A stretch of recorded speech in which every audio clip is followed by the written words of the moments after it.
the Culture and Animals Foundation. Think, create, explore, celebrate. Good evening, everyone, and welcome to the 8th Tom Regan Memorial Lecture, co-organized by the Culture and Animals Foundation and the Helsinki Animal Law Center. Thank you for sharing this evening with us. My name is Lercier.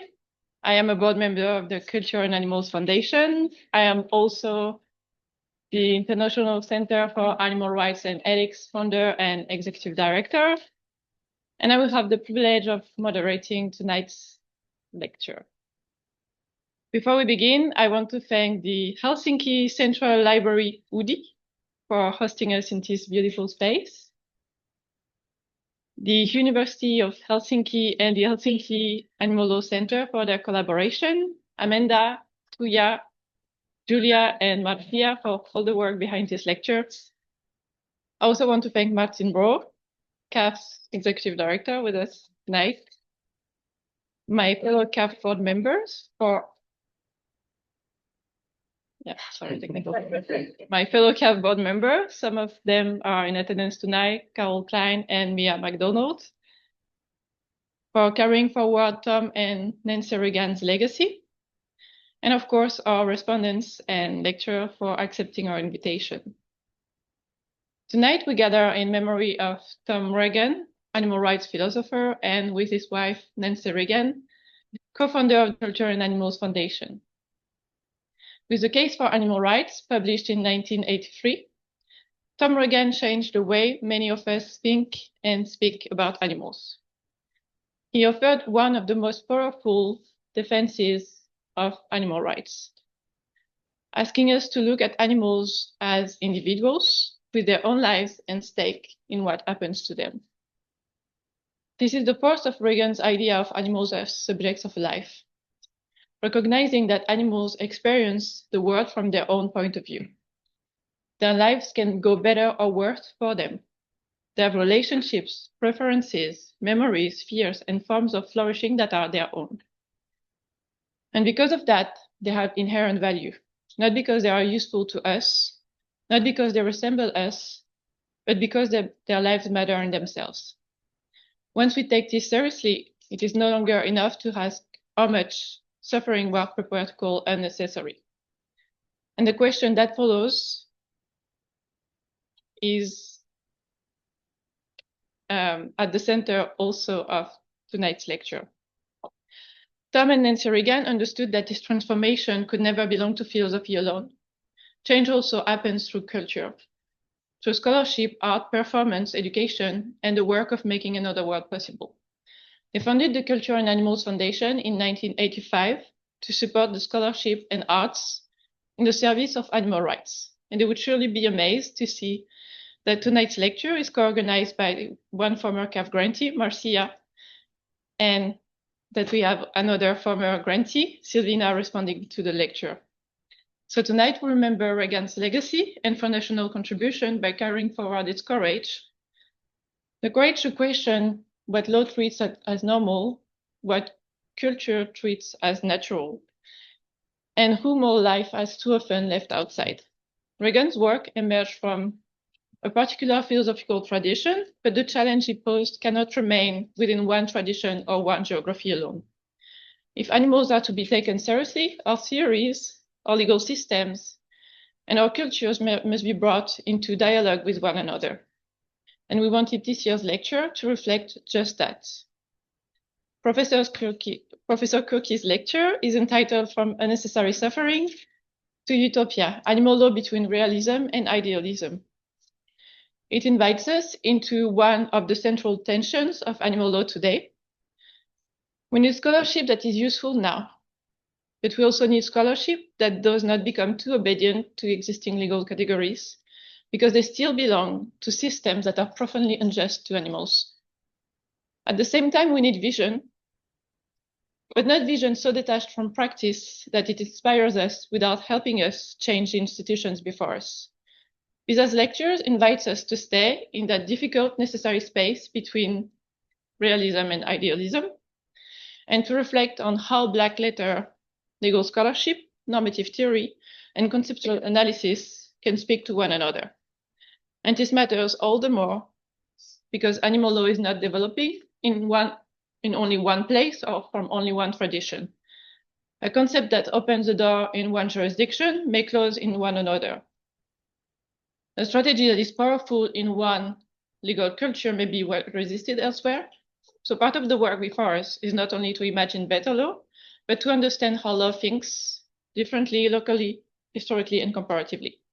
This is why the responses tonight are integral to the intellectual work of the lecture. And it will unfold as follows. Professor Kurki will give a 25-minute lecture. We will then hear four 10-minute responses from scholars working across different regions, legal traditions, and conceptual approaches. And Visa will then have 10 minutes to reply before we open the floor to questions, including in the chat if you are watching us on live, that's the same. Before we introduce our lecturer and respondents, I'm very pleased to invite Marcia Kondoy-Truyenke to say a few words about the wonderful work of the Helsinki Animal Law Center. Hi, everyone. My name is Marcia Kondoy. I am a doctoral researcher at the University of Helsinki and also a proud member of the Helsinki Animal Law Center. It's for me and for our team to give you a welcome to this eighth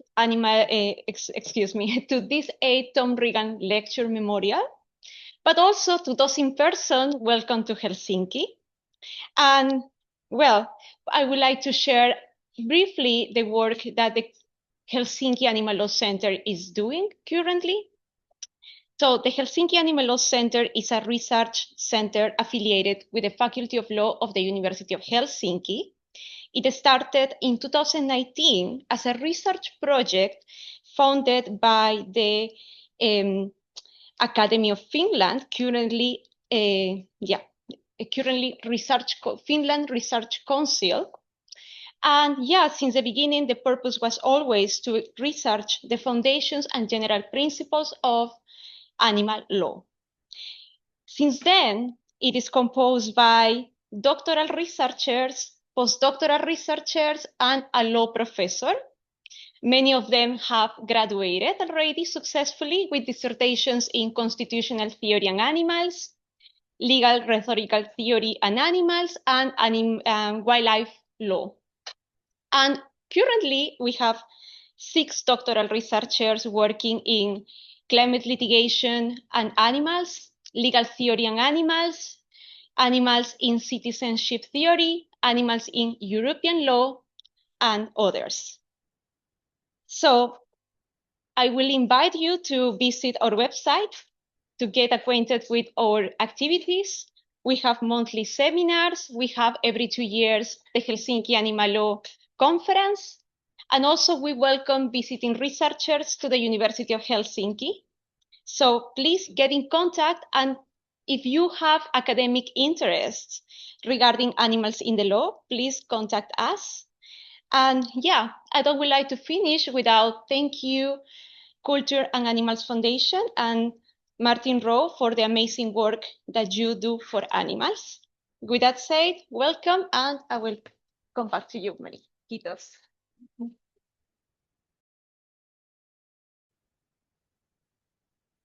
Thank you very much, Marcia, and thank you for having us here in beautiful Helsinki. It is now my pleasure to introduce the scholars joining us tonight.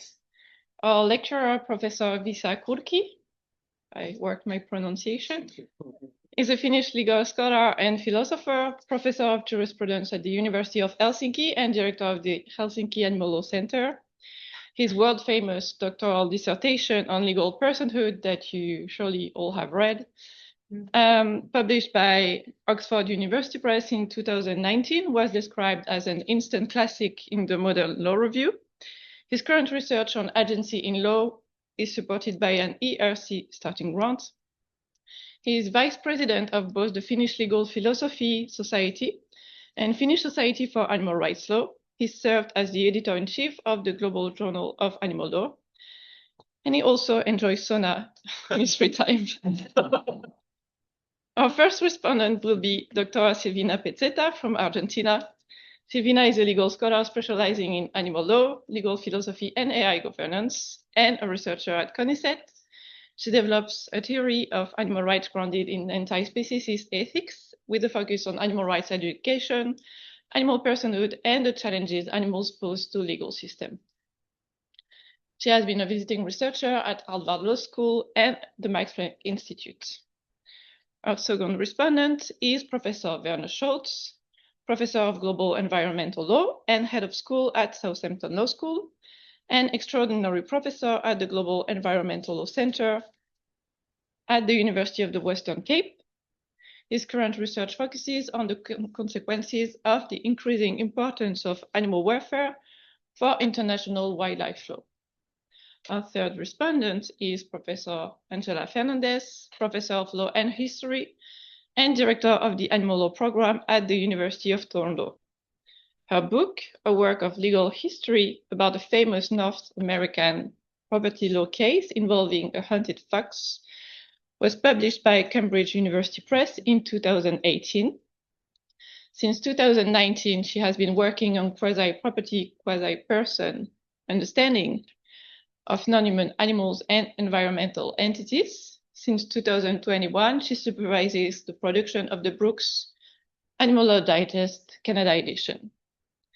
Last but certainly not least, our first respondent is Dr. Eva Bernet-Kempers, a postdoctoral researcher in animal law, affiliated with Wageningen University and Research and the University of Antwerp. Eva also coordinates international animal law teaching initiatives through the Cambridge Center for Animal Rights Law. Her research develops a continental approach to animal rights, with particular attention to the legal status of animals, the person-thing divide, and access to justice for animals. Thank you so much for accepting our invitation, and it is now my great pleasure to invite Professor Kurki to deliver the 8th Tom Regan Memorial Lecture.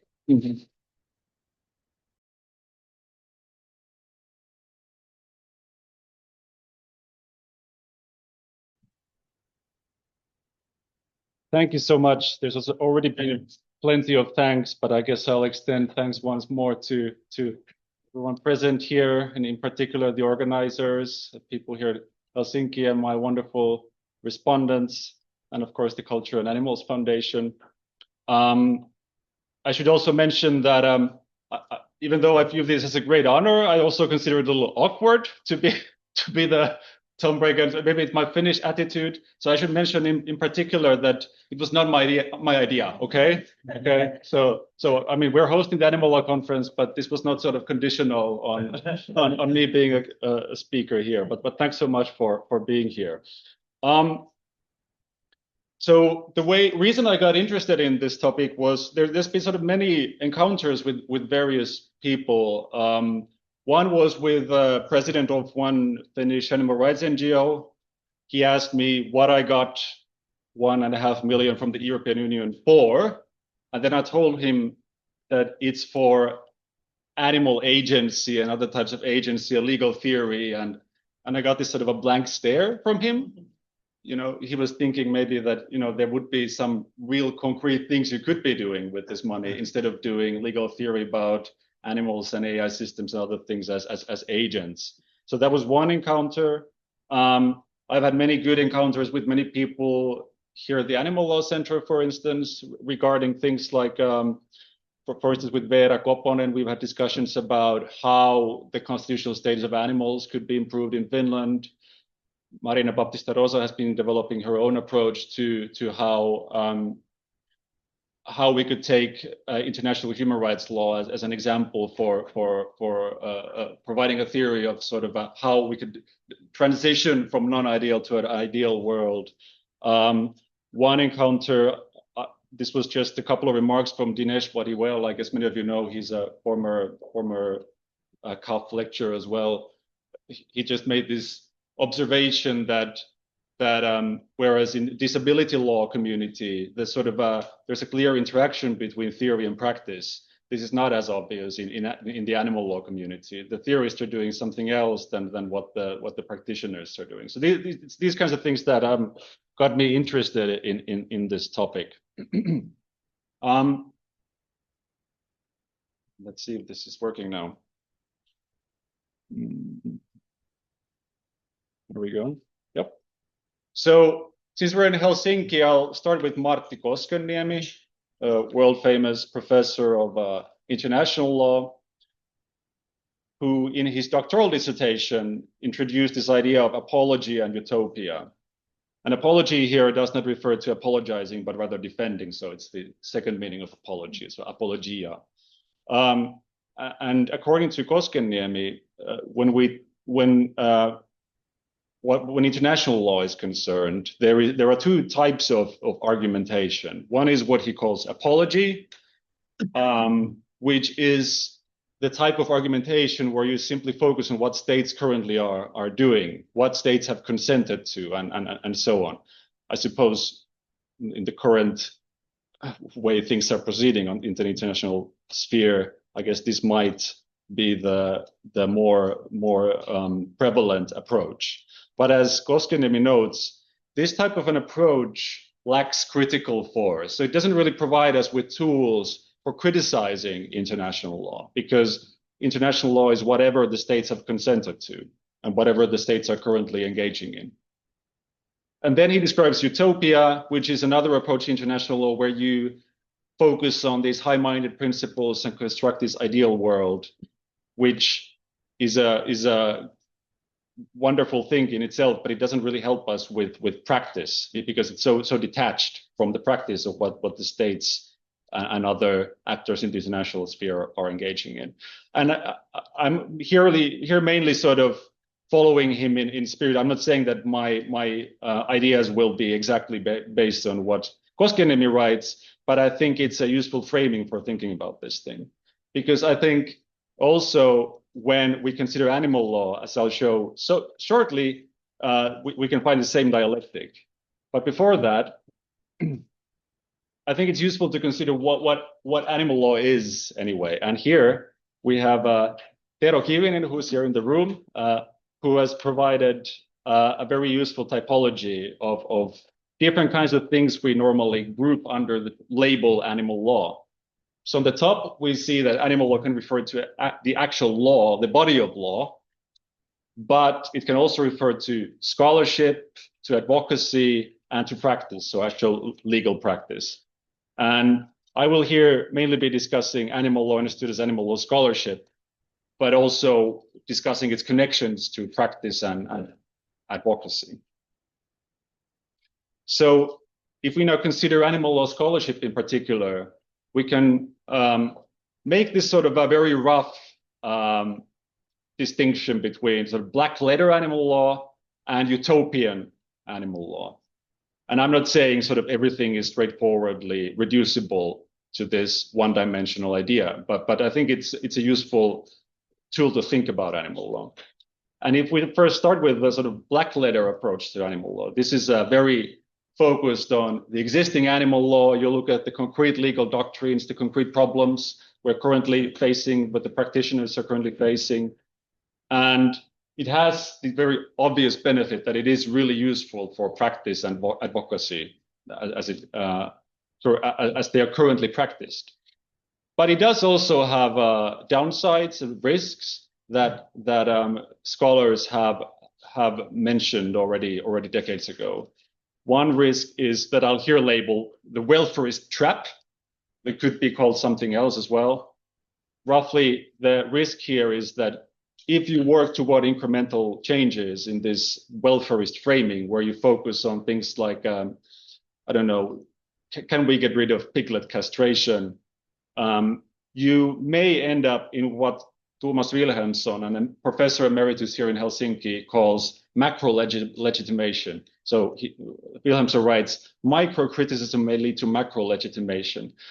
And the way I at least understand this is that if you focus on incremental changes, you're at the same time making this background assumptions that the system can actually produce meaningful results.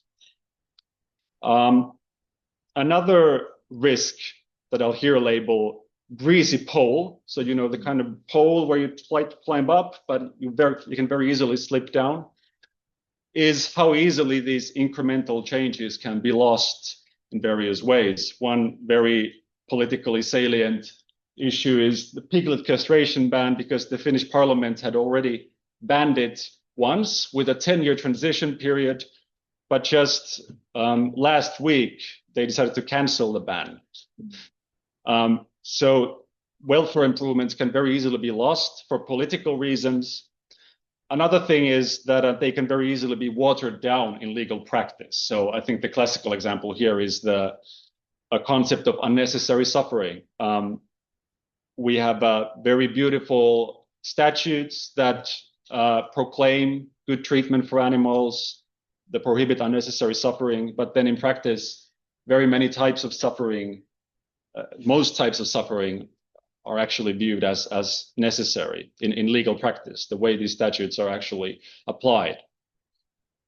And then we have utopian theory, utopian animal law scholarship, where you have strong connections to moral and political philosophy, for instance.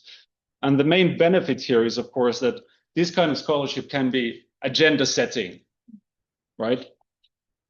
It can actually help us in setting goals. And I would here distinguish between sort of ultimate goals, ultimate agendas, and then incremental goals or intermediate goals. Utopian scholarship can be helpful in setting both. But as already mentioned, there is very often a disconnect between practice and academia in this kind of animal law scholarship. Often this kind of, not always of course, but often this kind of scholarship rejects welfarism altogether, which then means that it cannot provide any kind of useful guidance for those who work within the welfarist paradigm. For instance, activists, but also lawyers, veterinarians. There are all kinds of people who would like to improve the status of animals, the situation of animals, but cannot get help from this kind of scholarship. And occasionally, this kind of scholarship does not really provide any kind of a roadmap or strategy or theory, proper theory of change. So how we could get to this utopia. I'm not saying it always should either, but I'm just trying to show the sort of tension here between these approaches to animal law scholarship.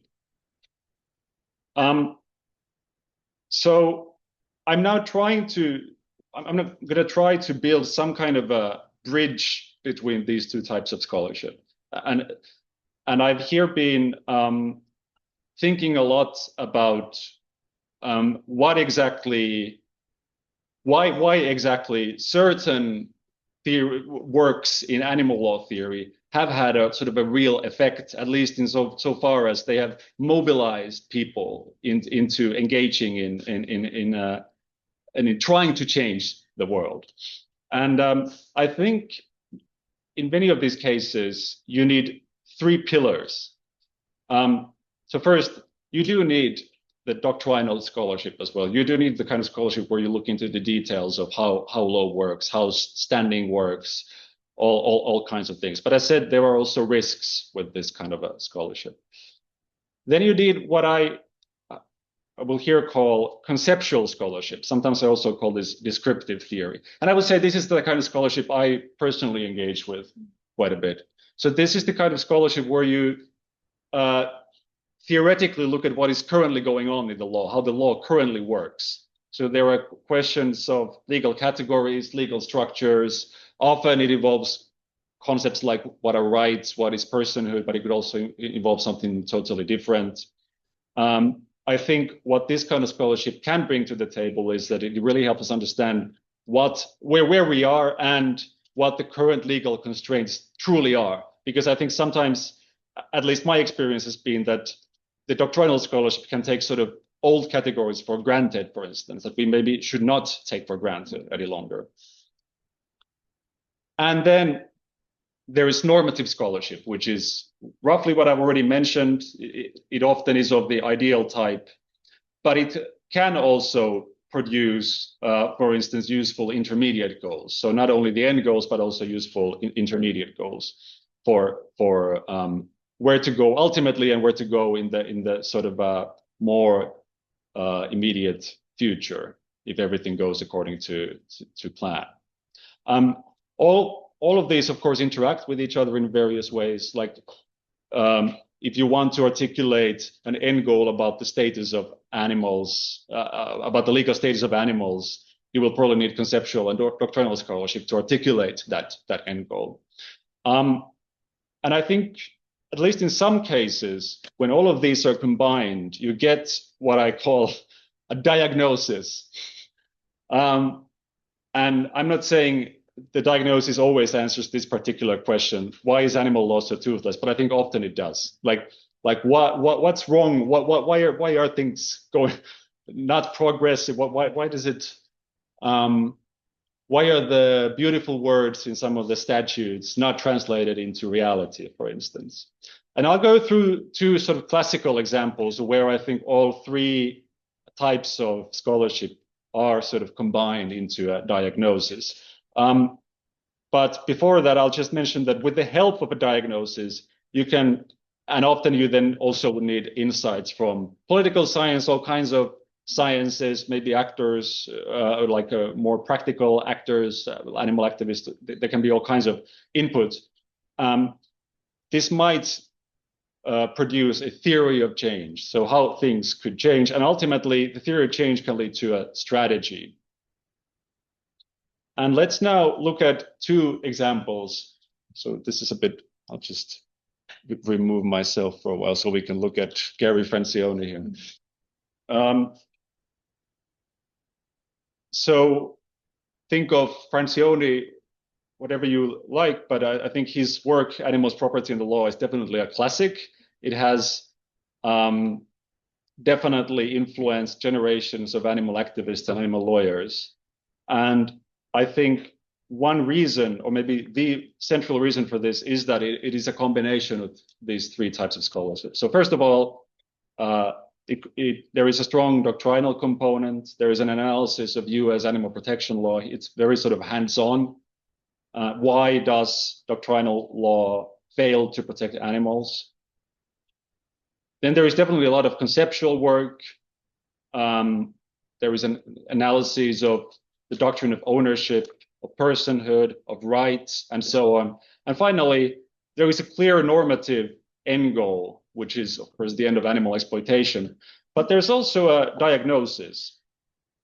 And roughly, I think the diagnosis is that welfarist laws structurally cannot help animals because they only help to justify animal use. And I think we can also here see how the sort of three different elements interact with each other. For instance, the end of animal exploitation is couched in terms of fundamental rights and personhood, for instance. So all of these parts interact in various ways. There is an articulated theory of change, which, if I've understood Gary Francione correctly, is roughly that we should simply advocate for a moral change that would lead to a collapse in the acceptability of animal use. And then, as many of you know, quite controversially, Francione is essentially against incremental improvements in animal protection because these only will help to postpone the understanding that animal protection law really doesn't work. It'll give us a sort of a reason to keep on believing in the existing system. And the strategy, I'm not sure how convincing it is, to be honest, but the strategy is, if I understood it correctly, is roughly that you should engage in creative, nonviolent vegan education. So this is one example. A different example, again from North America, and there's a reason why I'm picking these North American examples, is Stephen Wise, the Non-Human Rights Project. I think here again you can see a combination of these three elements. So first there's the doctrinal analysis, then there's a conceptual analysis, roughly similar lines as for Francione, though. And the normative, I think the end goal is a bit unclear. I think Wise is maybe more interested in the intermediate goals. But I think the diagnosis here is roughly that welfarist laws cannot help animals because animals are still things, they lack rights and standing. And the first order of things should be to turn them into persons with rights of their own and with legal standing and so on. So the theory of change in this case is gradual change through common law and litigation, and the strategy is in particular personal and habeas corpus litigation for certain strategic living animals, roughly.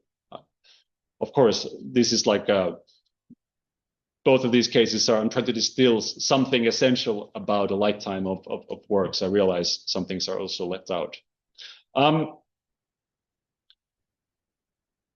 So I think one question here now is that, so we've had two very prominent cases where these three types of scholarship are combined into something rather concrete and that I think does articulate a theory of change and a strategy. Now, the question then is that, can we simply transplant strategies from one jurisdiction to another? So in legal scholarship, there's a concept called legal transplant, and that means roughly that you sort of import a legal rule or legal concept or a framework or something like that from, say, the US to some European jurisdiction or from any jurisdiction to another. And the question is how easy it is to transplant these kinds of strategies and theories of change from a jurisdiction to another. And I would argue that for a transplant to be successful, it would require the evaluation of all of these different components I've discussed. So whether the sort of doctrine is sufficiently similar to the original jurisdictions, whether the concepts sort of function in the same way, whether at least the intermediate goals are feasible in the importing jurisdiction, and more broadly, whether the theory of change and a strategy function in the new jurisdiction. And I'm not sure that this has always been done. So I think especially North American approaches have dominated. They've been imported to other countries, and sometimes with good results, sometimes in a less successful way. But I'll mention some examples where I think there's been this new kind of thinking. One is, I won't say a whole lot about Eva Bernet-Kempers because of she will be one of the respondents, but Eva has developed like an animal rights pyramid. So this is a way of rethinking some of the work of Stephen Wise to apply to continental European jurisdictions. As regards litigation transplants, there's been some habeas corpus cases in Latin America, and I think it's sort of a contested issue whether they have been successful or not. But for instance, Marcia Condoy has argued that the writ of amparo might be a better fit in some Latin American countries, and Marina Baptista Rosa has tried to, in her work, bring to the international audience knowledge of the fact that Brazil already views some animals as non-human subjects of rights, as constitutional subjects of rights, which is quite something. And finally, I'll say a couple of words about the Finnish constitutional rights proposal, where I think you could, even though it's not one sort of a single piece of animal law scholarship, I think you can sort of see these different elements combining here. So here's a picture from 2017 when Stephen Wise was visiting Helsinki. I think this picture is taken in the bar Lusister. And we had good discussions with the Non-Human Rights Project on the sort of Finnish, first it was sort of a Swedish-Finnish, and now and after that Finnish campaign, like how could we import the work the Non-Human Rights Project is doing in the US, and like how would it look like in Finland? And basically we came to the conclusion that there is something fundamental that's missing that we also need to change in the Finnish context. But habeas corpus litigation is not the answer. And there were various reasons for this. I'll mention a couple in a moment. But we came up with the proposal that we should instead focus on constitutional change, which I think probably would seem unthinkable for American scholars, for instance. but it is thinkable in many European countries. And this then became the Finnish Animal Rights Law Society. I'm very happy to see many of the members and board members here in this room today. So I'll now look at the Finnish constitutional proposal from this point of view. So first of all, we conducted some doctrinal analysis, and we first of all came to the conclusion that the Finnish, or more broadly Nordic legal culture, first of all, we don't have habeas corpus. It's not a thing. So that's already a bit of an issue. We have a culture of a judicial culture that's very deferential to lawmakers. And there is something that was that has been developing in the last few decades, which is something that I'll here call the fundamental rights affirming interpretation. So basically, when judges interpret statutes, they should interpret in the way that affirms the fundamental rights of human beings as much as possible. And all of these are problems for animals and for the strategy that I just mentioned. We conducted some analysis of personhood and rights, and I guess mainly because I've been working on that topic, so one of my contributions to this was that we didn't really need to declare that animals are legal persons, because person is not a precondition for rights. We can just start talking about animal rights directly. And we decided on at least an intermediate goal, which would be a significant reduction of the harms of animal use. And I realize that I'm soon out of time, so I'll try to move a bit more quickly. But the diagnosis here was that welfarist legislation, first of all, does not question animal use, which it should do, and it is watered down because of the anthropocentric foundations of the legal system. And these depend on various factors, but we focused on constitution in particular. This became a theory of change, which I think I'm partly sort of reconstructing this sort of with hindsight or like with the benefit of hindsight, but we definitely wanted to move the overtone window. We wanted to shift the discussion away from individual welfare improvements. We wanted to challenge the anthropocentric foundations of the Finnish legal system, and we wanted to leverage the broader sustainability crisis in favor of animals. And this became a strategy which, especially at first, included the fundamental rights proposal, though it has then expanded to all kinds of directions. I should mention one thing in particular here, which is that the Finnish proposal actually allows for the balancing of animal rights with human rights, and it even allows for the taking of animal life if this is unavoidable. And I guess there are many reasons for this, but I've come to notice that in practice, if you make people argue why some kind of practice is unavoidable, it's so necessary that you cannot avoid it, it provides for a very useful discussion. You can engage with all kinds of people, and it's very hard to disagree with this criteria that you should only take the life of an animal if it is unavoidable. So the results so far, well, we managed to get a citizens' initiative with over 50,000 signatures. This was debated by the Finnish Parliament at the Constitutional Law Committee, and the minority view of the committee, so this is a part of the Finnish Parliament, they viewed that the status of animals in the constitution should be examined. This did not prevail in the final vote, but right now we have two parliamentary parties, the Green League and the Left Alliance, who are officially in favor of constitutional animal rights. So I think this is already quite a significant shifting of the Overton window. And I think this might have already also changed the sort of perception for the so-called legal elite, because, for instance, many of the professors, law professors, had to provide statements to the parliament on this, and they actually had to engage with constitutional animal rights.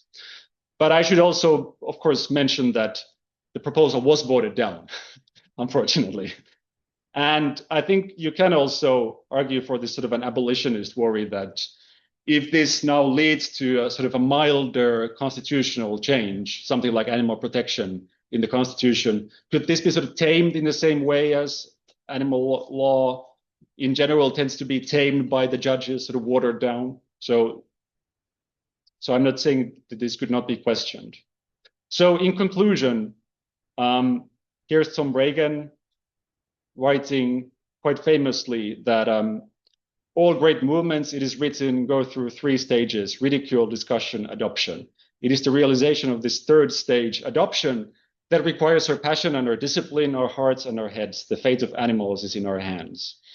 And I think we are currently somewhere in between the discussion and the adoption stages. And I think there is a genuine gap between the ideal scholarship and black letter scholarship, but I think both are needed for both the discussion and the adoption of animal rights. And I think alone ideal scholarship may be utopian, and alone black letter scholarship may be too anchored in the welfarist framing. But these may come together in synthesizing work, which presents a diagnosis, a theory of change, and a strategy. Thank you.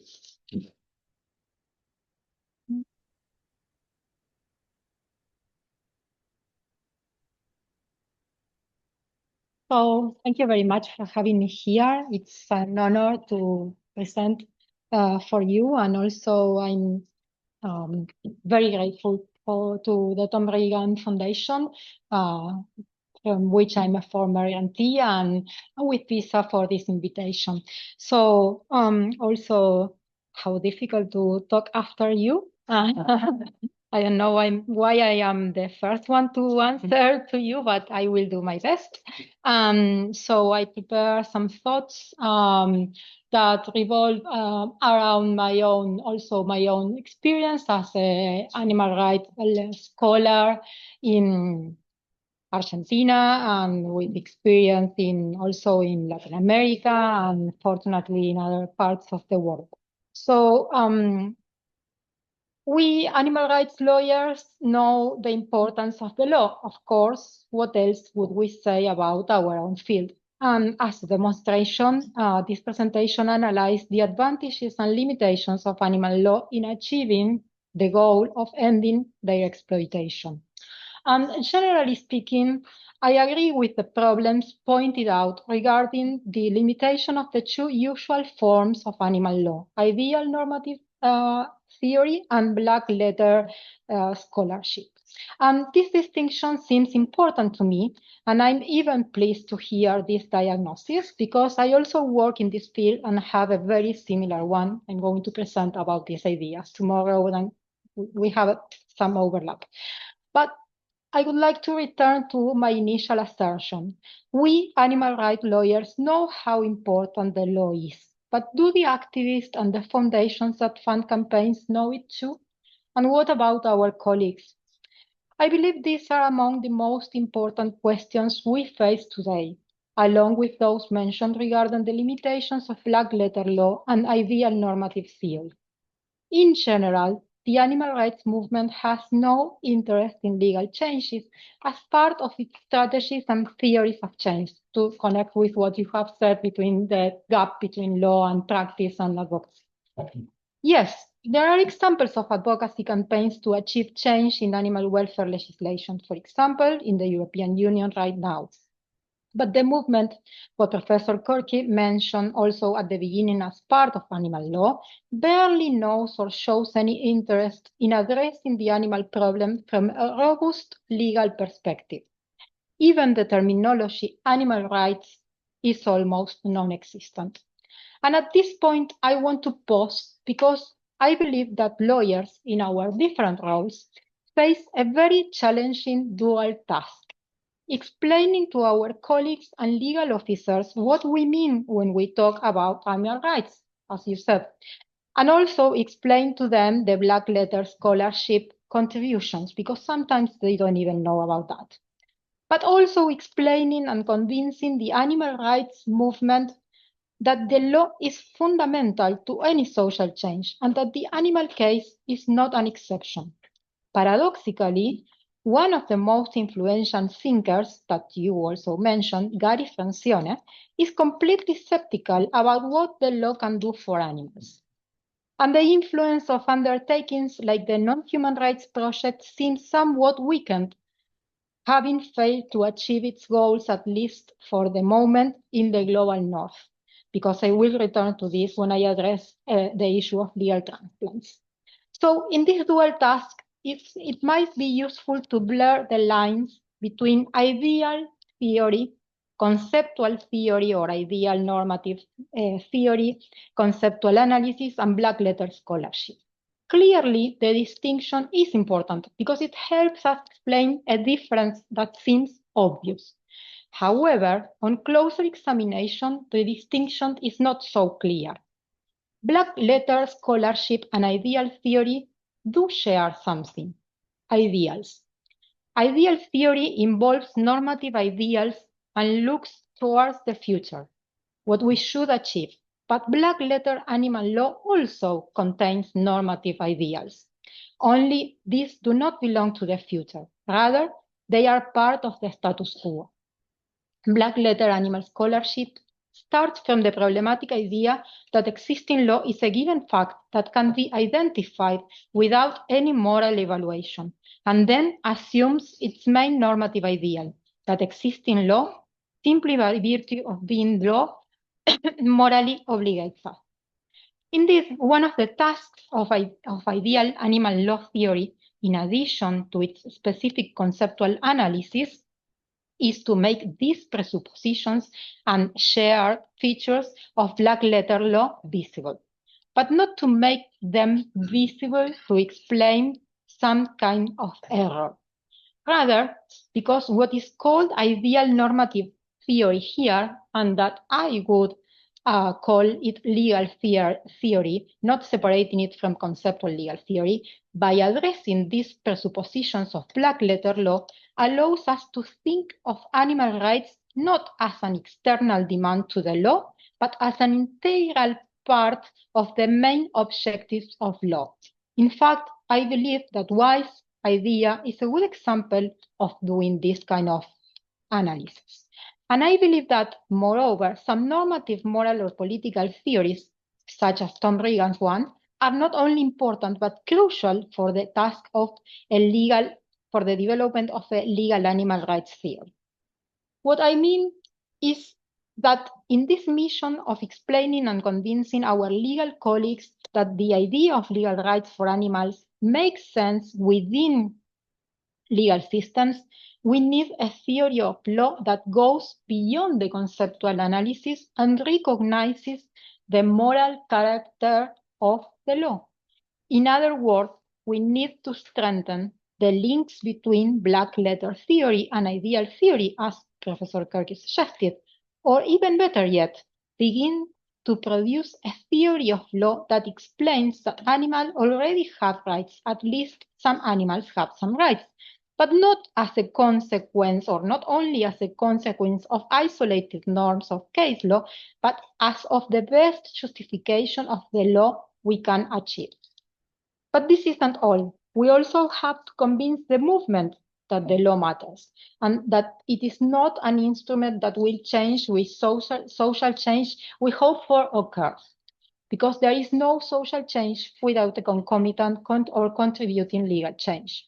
And for this, we also need to explain and convince them that the law is not a mere tool to which capabilities can be added from the outside, nor it is a mere reflection of a speciesist society, which of course in part it is, according to which then we cannot do anything until society changes. Are we trying to convince the movement and the lawyers about the value of the law? Are we achieving this goal somehow? At the moment, to me, it seems that what we do, whether it's black letter scholarship or ideal theory or legal theory, it has no impact. In fact, I think the movement is mostly captured by the logic of effective altruism and utilitarian philosophy, or different versions of Francione ideas. The influence of the latter is beginning to be seen, for example, in Latin America. Francione's ideas are also influential, but do not receive as much funding. So perhaps this transplantation needs to be reviewed along with the issue of legal transplants. Why? Because, for example, in Argentina, the country with the most rulings recognizing animals as subjects of law and the first to grant a habeas corpus to an animal, successful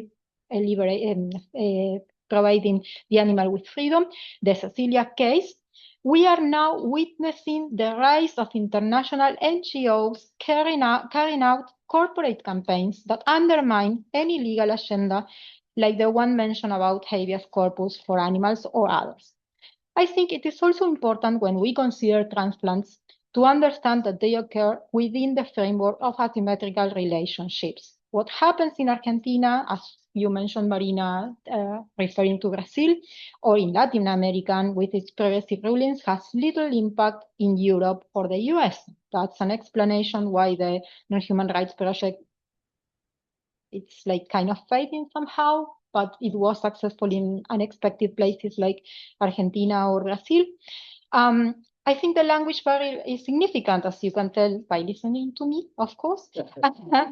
But it's not the most important one for sure. In contrast, the animal rights movement, influenced by the EA movement, is clearly planned, and its direction is north-south, undermining the legal perspective on animal liberation that we have begun to develop in our country and region.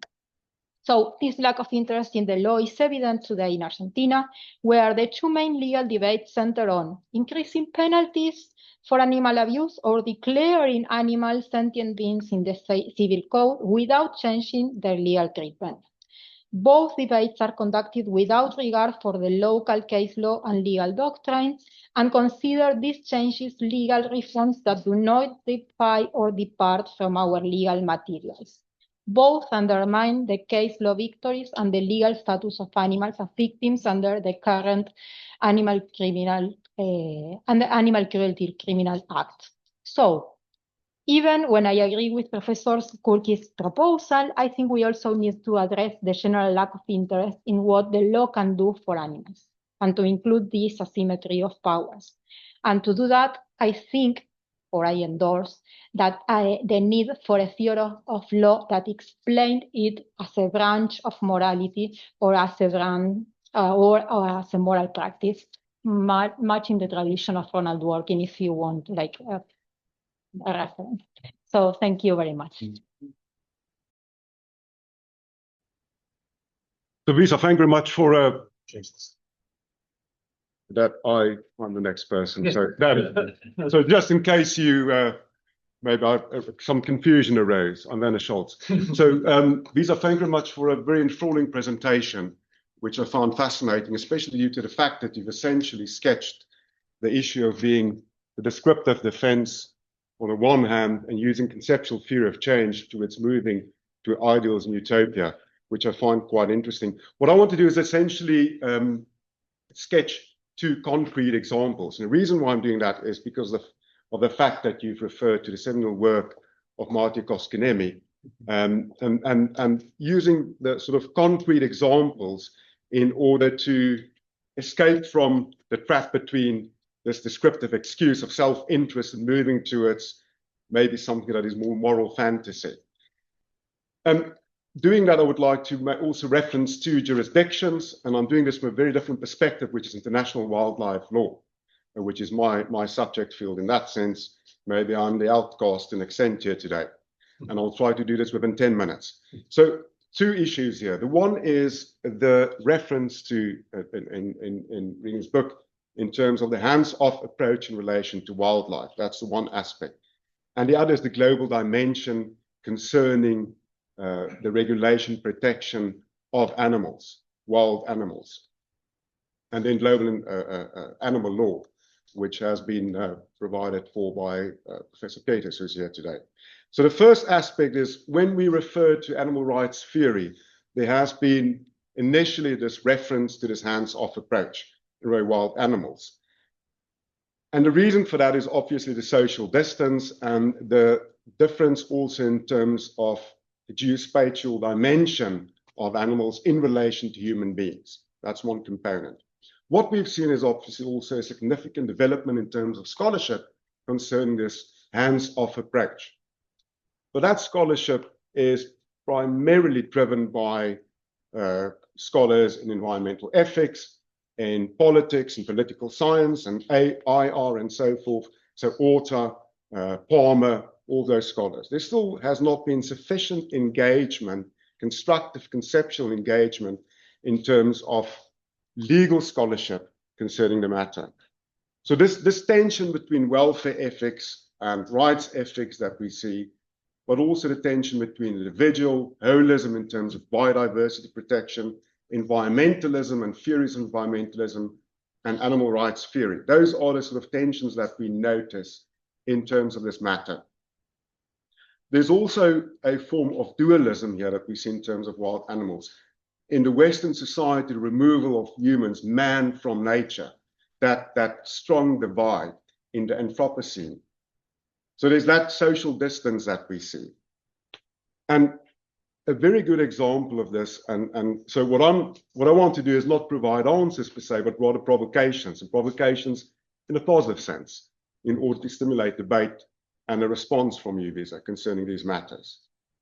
On the one hand, we have this moral fantasy, this utopia, for instance, to allow for rights for wild animals.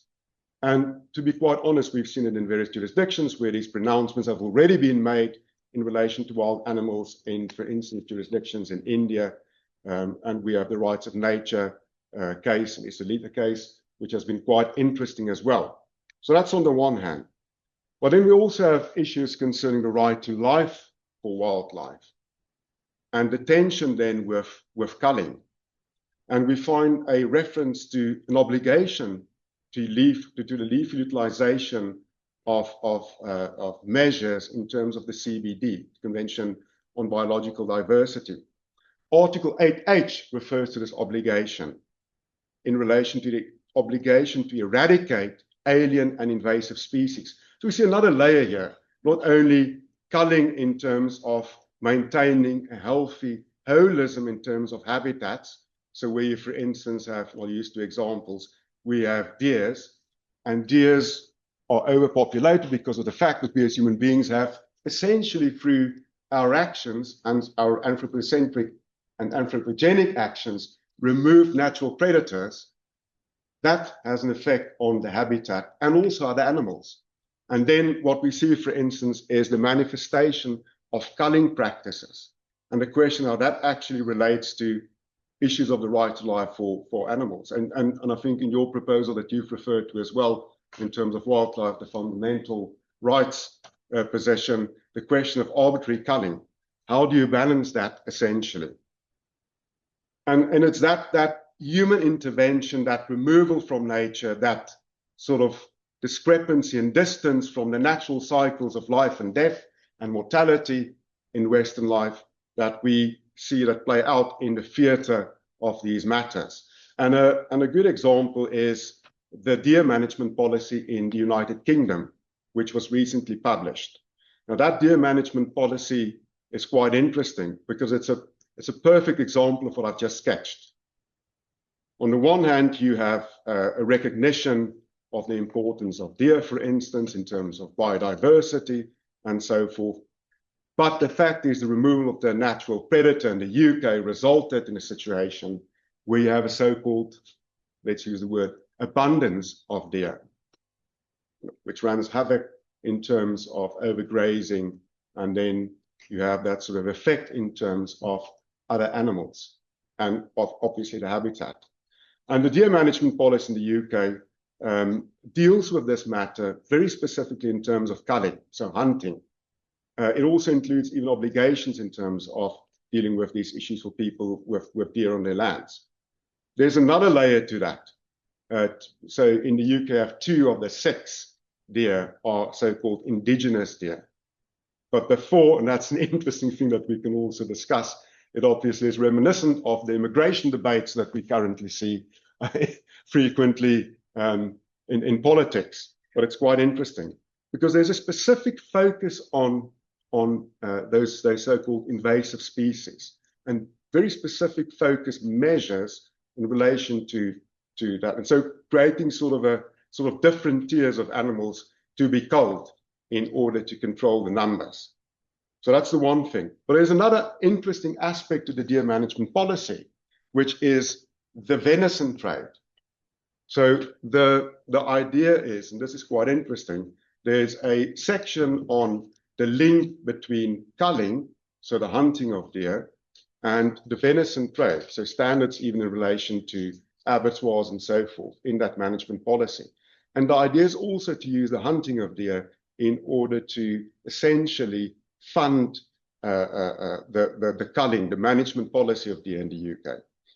And there's also a very specific reference there to the fact that the venison, so deer meat, is extremely healthy. So linking all those aspects very clearly. And I think I have 3 minutes. It's less than I thought. So I'll need to move at speed.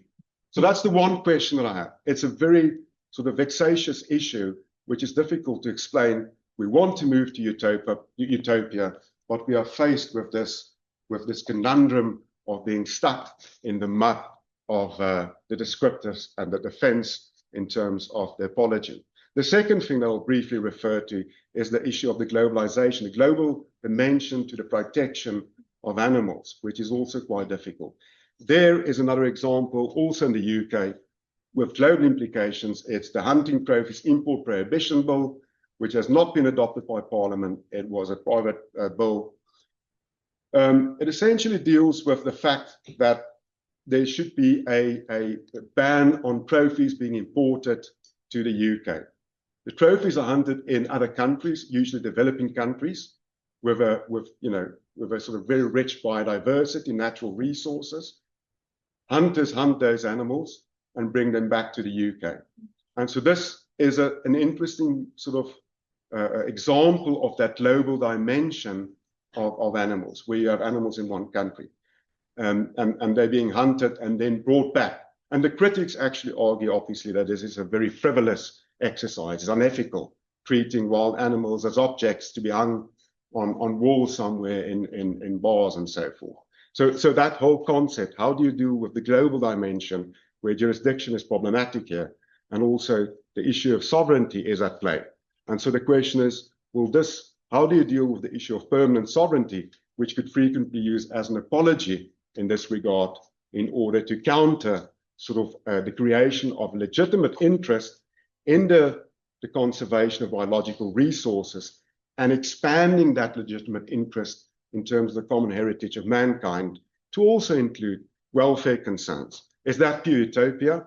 Or is it possible to move towards a position where we can actually substantiate that through a theory of change, conceptual theory of change, moving from the apology towards the utopia? And that is an interesting question. There's one last thing. I have 1 minute, but I feel I have 1 minute and 30 seconds. So I'll say the last thing. There's an imposition also of the issue of values here, the North-South debate, obviously. My reference to the example here is quite interesting. South Africa derives approximately $53 million from trophy hunting. And so the argument there is you have people making money from this, especially poor communities. And therefore, why should there be an imposition of Western values, and which will actually have an impact on the sustainability? So my question essentially is, and this is a question I'm not only posing to you, Lisa, but to all colleagues here, lastly, and I'll conclude. How do we create custodians of welfare in terms of the global dimension? That's the one thing. Or is this just a potential of sliding, of using that form of sovereignty, changing sovereignty as a weapon, weaponizing it against developing countries? And I think the interesting thing here is just to refer back to your reference to, or your citation of Marty Koskinen. I think we as scholars, what we do need to do is, as legal scholars, we need to engage, take cognizance, as you've said, of doctrinal scholarship, but we need to find the glimmers of hope, those hooks that we can find in scholarship, those bridges that we can use in order to actually facilitate theories of paradigm change. I think these two examples that I've just sketched may actually present opportunities. There are obstacles, but they may present opportunities for the further refinement of international law, international wildlife law, in relation to sovereignty, for instance. So thank you very much for that. I've not been able to mention everything that I wanted to say, but I look forward to Q&As, and thank you once again for an invitation. Thank you, Visa. Okay, thank you very much. If you can't hear me in the back, maybe wave and I grab a mic, which I think are grabbable. I will do my best to project. But so thank you to the organizers of the lecture and Martin Rao of the Culture and Animals Foundation. I love this opportunity to speak as one of the regional representatives commenting on North America. As Marianne mentioned, I'm a law and history professor at the University of Toronto in Toronto, Canada, where I direct the animal law program at the law school there. So I've structured this comment around 3 points arising from Visa's lecture and the framework he sets out. So the first one is going to be about regional specificity and doctrine. The second point is going to be about Isaiah Berlin's Fox and Hedgehog. So if that's something that's meaningful to you, maybe pull that from your recall. And when we get to it, maybe I will ask you to jump in and help. And then thirdly, I want to talk about scholar advocates and the role that I see them playing in the animal law scene in North America, which might be a little bit different than the European scene and something to flag. Okay, so first of all, regional specificity. So of the 3 categories that Visa presented, doctrinal seems to be the most regionally specific or place specific. I spend a lot of my time working at this level with the Brooks Animal Law Digest Canada edition, which, like its US counterpart, we produce it at the Animal Law program at U of T. We do stories on legislation, litigation, agency updates, and it's really quite eclectic because we're just pulling and drawing on whatever it is that's happening. And so, you know, that's very important. People need to know about all these things, and so that's what we're doing. I think it's fair to say that as the animal law work gets more abstract, it gets less doctrinally specific. And then I think we're more likely to be able to see commonality across jurisdictions and regions.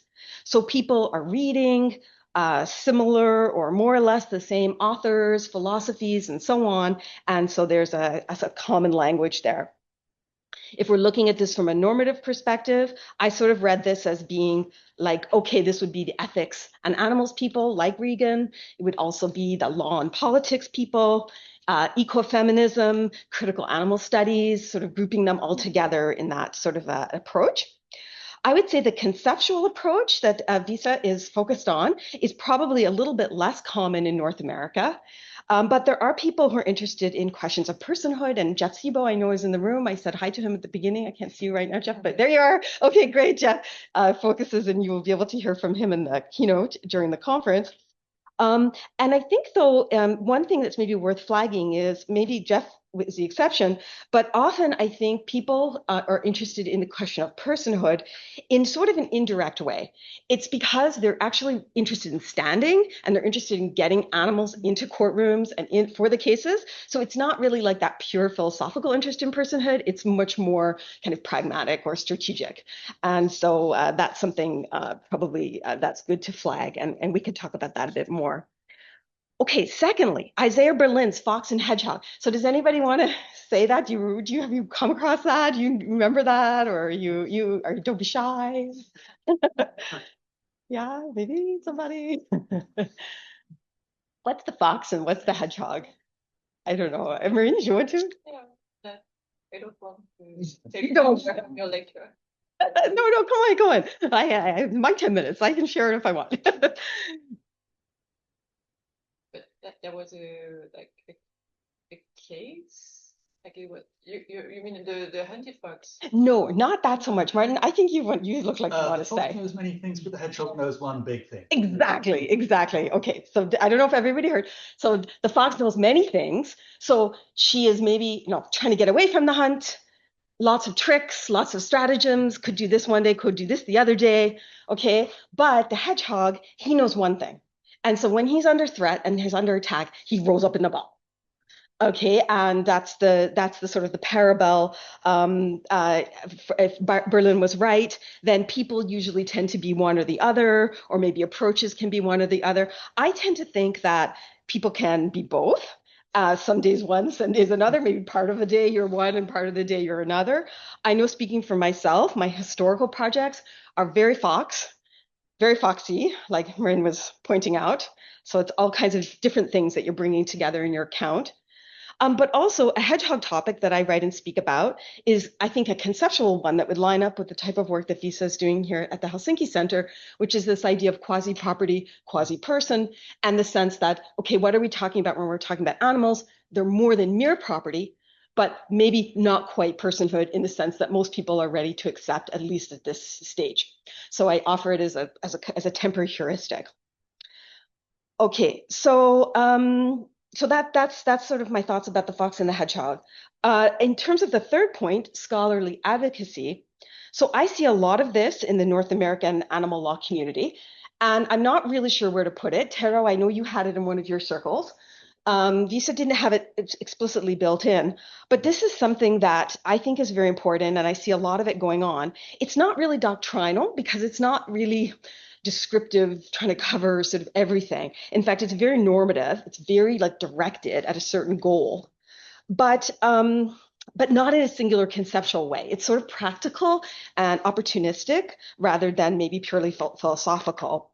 And here I just thought I would give you some examples. I think some people in the room will be familiar with some of these, maybe not everybody, but I think scholars drafting and signing non-human rights project amicus briefs, which has been going on, for quite some time now, that would be a good example, I think, of scholar advocacy. Matthew Liebman, who I see is also in the room. Matthew, where are you? There you are. Okay. So Matthew's work representing Justice the Horse with the ALDF, I think would be another great example of this. So if you're not familiar with that case, Matthew was attempting to get tort-based damages for the horse. There had been a criminal prosecution, and then there was the idea, well, could it be a private case as well? The Brooks Harvard Animal Law Program, they wrote an amicus curiae brief in the Ecuador Estrelita case, and that brief was very central to that court reading animals into the rights of nature. Their work, and also the Denver Animal Activist Legal Defense Clinic, they've worked a lot on the necessity defense for live rescue. And 2 years ago here, Kristen Scholtz from Harvard was here talking about that necessity defense. So I would say what I see is people spending a lot of time and energy on these projects. They're very litigation focused in the US. There's a slight difference here, though, with Canada, because I would say in Canada, we are much more skeptical about personhood. And so, Visa, I was really glad that you explained with the proposal why you didn't put personhood. For us, it's like we're less litigation focused, we're more legislation focused. And so putting it, as I imagine would be for the constitutional amendment as well, putting it there is, people are generally not going to go for that. I think with Wise, he was always like, a judge, like maybe there'll be a judge, almost like a dating strategy where you stand outside the bathroom and you ask like 1 million people. Eventually someone's going to say yes, right?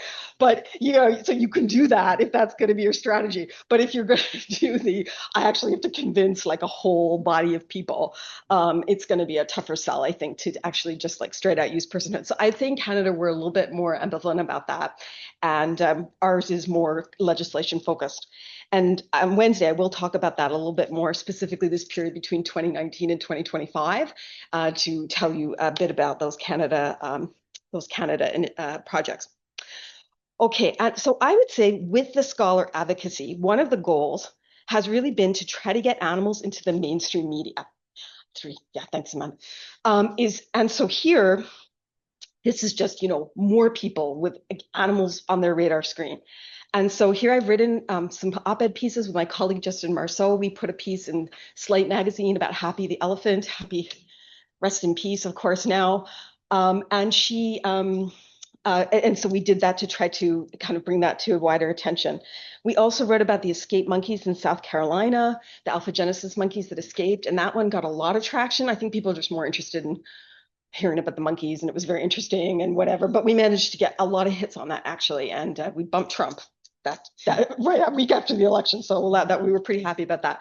But sort of a similar idea, just get people, could they have a legal right now that they've escaped? And we had to write it in like 48 hours because we knew they were going to recapture them super quick. So we just were like, got to do this. And as an academic, that was very strange for me because I don't normally have to be speedy like that. And anyway, so that was a good experience. And then very recently, we wrote about the Ridgeland Beagles.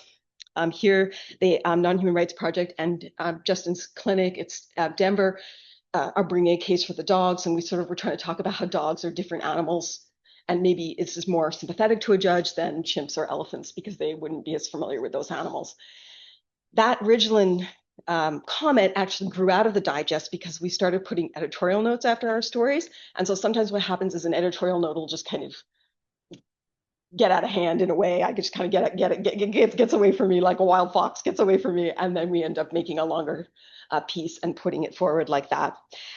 So I think that's important. So what I see in North America, animal law is people wearing different hats. Sometimes they're wearing their fox hat with the doctrine. Sometimes they're doing their hedgehog theory and also the scholar advocacy. And that advocacy, I think, is very important because it pushes the needle and is a good opportunity to work together with NGOs for academics to do that. So I think that's a good segue into Eva's presentation, because that's one of the points I know she's going to touch upon. So thank you for your attention. So one last time, thank you everyone. Thanks to the Culture and Animal Foundation, and also in particular Visa for this very inspiring, thought-provoking lecture. And this lecture really also resonates with me, perhaps because I'm also working in the context of continental Europe. And there's in particular the tension between apology and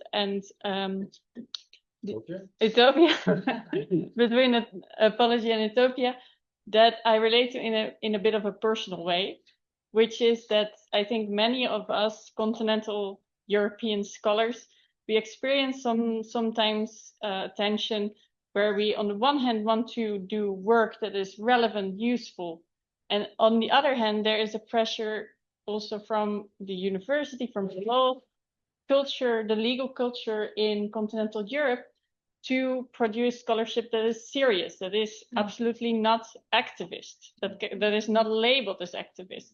And this is a tension that is sometimes difficult to navigate, and I think it's less present in the Americas.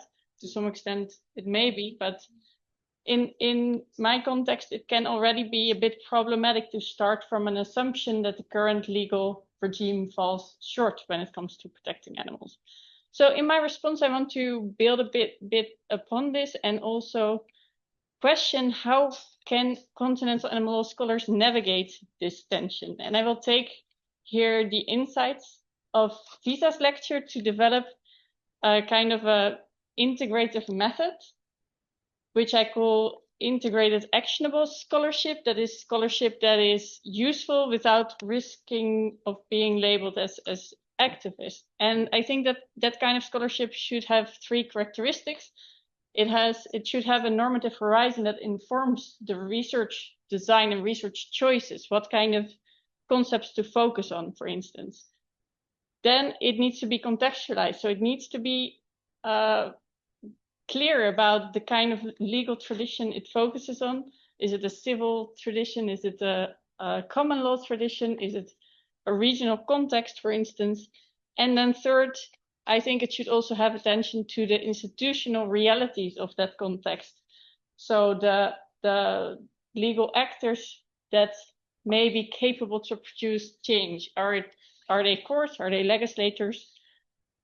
And to make that a bit more concrete, for instance, if we take Nussbaum's capabilities approach as a potential normative horizon, then what we would be focusing on and the kind of choices we would make would be, for instance, to look at more state obligations towards animal protection. As many of you may know, Nussbaum develops this capabilities theory, the idea that the state is responsible to ensure a certain degree of flourishing, to facilitate the flourishing of animals to a minimum degree. And that can inform research choices such as, well, perhaps we want to focus on unnecessary suffering here because that's more in relation to individuals. And we will focus on the kind of obligations, for instance, constitutional obligations that states have towards animals. Then second, we have to make the choice, what kind of context are we focusing on? For instance, civil law tradition, common law tradition, a certain regional context, jurisdictions that do have animals in the constitution. And then third, we need to take account of the institutional realities. So ask questions such as which legal institutions would need to change to bring this normative horizon a bit closer to reality. And I think that if we develop such a method, then normative horizons can become a direct source for legal questions that are serious legal questions, but also useful in the sense that they go beyond merely like letter law. And the Finnish constitutional project, I think, would be a good example of such integrated actionable research, where these dimensions really came together. So I don't mean to say that all continental animal law scholarship should now move in that direction, but I do think that there are two action points that can be worked upon already. And that is, on the one hand, in order to make this shift towards producing more synthesizing research that bridges apology and utopia, is to have more interaction and communication and cross-fertilization between academia and organizations that engage in litigation, for instance. In Americas, you often see this already, also an involvement of organizations in conferences, a lot of contact, whereas in Europe, there's often quite a big divide between what academics are doing and what organizations are engaging in. And that is, I think, a disadvantage because organizations often know the procedures, they know the concepts that are most relevant to action, to litigation strategies, for instance. And then second, I think it is important to develop more scholarship in continental Europe that pays attention to the procedural rather than only the substantive questions, because we have lots of work on what rights should animals have, should they have right to liberty. We have much less work on how can animal interest best be represented in legal procedures, for instance. There's some work in the common law context, but in the European context, there's a much more attraction for the big, grand, substantive questions for animal law. And I think these two aspects will help to produce scholarship that is more embedded and contextualized.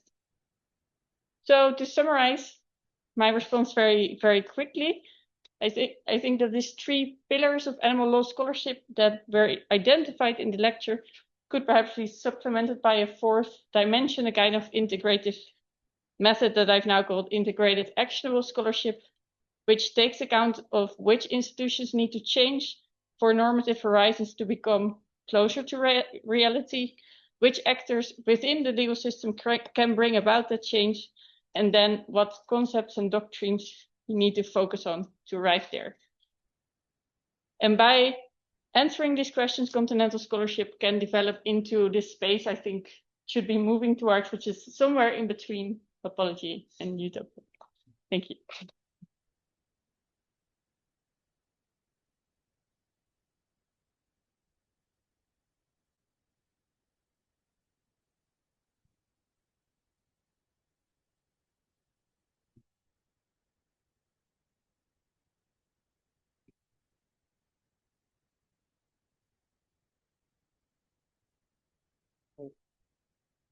Want to moderate this? Okay, so I'm not supposed to provide a brief response, but I'm going to keep it quite brief so that we can maybe then have a bit of a discussion between the panelists and then move to general discussion. But thanks so much for these excellent comments, and you sort of supplemented my ideas from very many points of view. As regards Silvina's talk, a couple of things. There's a couple of things I might like to mention in particular. One thing is that as regards the sort of asymmetry between, for instance, let's say Latin America and North America, for instance. So I think that is very clear. It's very sort of it's very unfortunate, and I think maybe in the past 10 years or so, I think that asymmetry has partially maybe disappeared between North America and Europe. I think Europe has developed its own animal law scholarship that sort of stands on its own feet. And I very much hope that Latin America can develop its own approaches that are best suited for the various Latin American countries. Another thing what was very interesting in your talk was your mention of natural law, because I think at least from a Finnish perspective, it's quite hard for me to see how using a natural law approach. So natural law means that law and morality are the same thing, basically. Law is just morality in a more concrete sort of form, perhaps, roughly put. Yeah, and it's very hard for me to see that would be particularly persuasive, perhaps in Finland. On the other hand, I know that, again, in many Latin American countries, law students, at least in these Catholic universities, they study natural law, like as a subject. It's a compulsory subject in some universities. So it might have a completely different sort of, might be a much more fertile ground for natural law arguments, for instance, in Latin American countries. So thank you for that.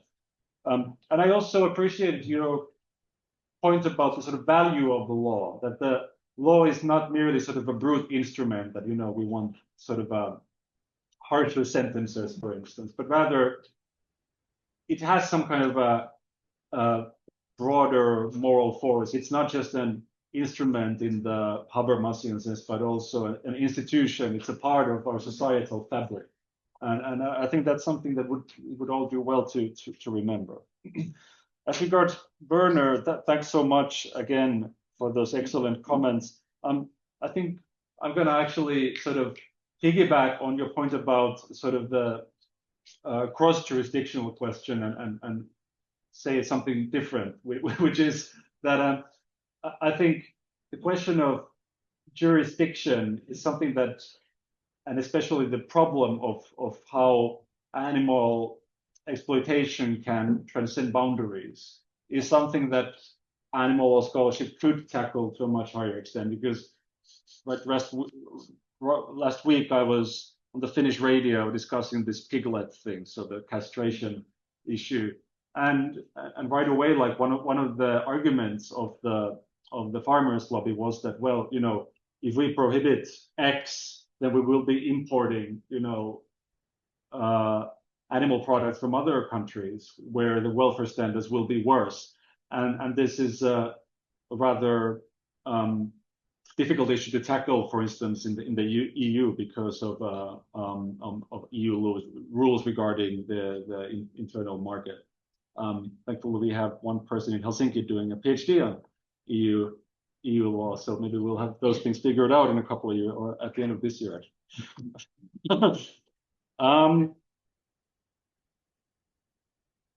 Then, as regards Angela, so yeah, those were really interesting points. I often, when I give sort of public talks, I often sort of mention the fox hedgehog analogy, partly because I identify as a hedgehog as regards scholarship. So like, I can't just jump from one thing to another. Like I had to keep on doing the same stuff, basically. Like everything has to connect and so on. On the other hand, as regards things like litigation, strategies for the improvement of animal status, I'm definitely a fox. Like I was involved in the justice case. This is the horse case. I wrote an amicus brief with two other scholars, and we there actually endorsed the theory of personhood. That's not mine. So we endorsed this so-called orthodox view, which I opposed because that was in a way more beneficial in that context.